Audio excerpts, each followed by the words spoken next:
हे बच्चों, आज मैं तुम लोगों को एक बहादुर छोटे लड़के सोनू की कहानी सुनाने जा रहा हूँ। सोनू एक मिठाई की दुकान के सामने खड़ा था। उसके हाथ में 1 रुपये का सिक्का था। कांच के शौकेस में रंग बिरंगी मिठाइयां सजी थीं और गर्मा गर्म जलेबियां चाशनी में डूब रही थीं, जिससे हवा में एक मीठी खुशबू फैल रही थी। सोनू दुकानदार चंदन को ध्यान से देख रहा था।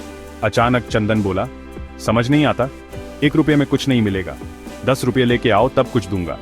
सोनू उदास हो गया, लेकिन उसने हार नहीं मानी। उसने कहा, भैया मुझे कोई काम दे दो, मैं साफ सफाई कर दूंगा, बर्तन धो दूंगा, कुछ भी, बस खाने को दे दो, बहुत भूख लगी है। चंदन ने सोनू को ऊपर से नीचे तक देखा और कहा, तू क्या काम करेगा, छोटा सा बच्चा है। अगर किसी ने तुझे यहाँ काम करते हुए देख लिया तो मेरी दुकान बंद हो जाएगी, जा यहाँ से। सोनू थोड़ा पीछे हट गया और एक बिजली के खंभे के पास खड़ा हो गया।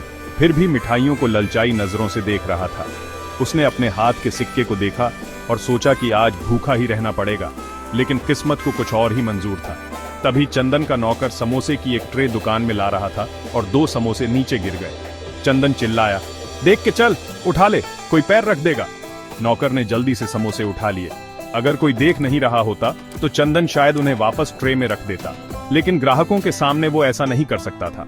इसलिए उसने कहा, ये उस लड़के को दे दे जो वहां खड़ा है।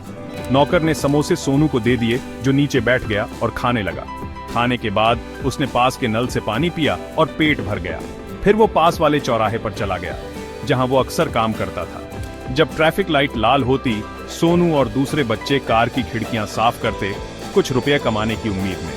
शाम तक सोनू ने अपनी कमाई गिनी, 70 रुपये आज। वो एक फ्लाईओवर के नीचे एक छोटे से टेंट में अपने घर गया, जहां उसकी माँ आराम कर रही थी। माँ देखो, आज 70 रुपये कमाए, अपनी पर्ची दो, जल्दी से तुम्हारी खांसी की दवाई ले आता हूँ। और बच्चों, ऐसे सोनू की मेहनत और लगन ने उसकी माँ की देखभाल करने में मदद की। याद रखना, जिंदगी कितनी भी मुश्किल क्यों ना हो, कभी हार मत मानो, कोशिश करते रहो और अच्छी चीजें तुम्हारे पास आएंगी।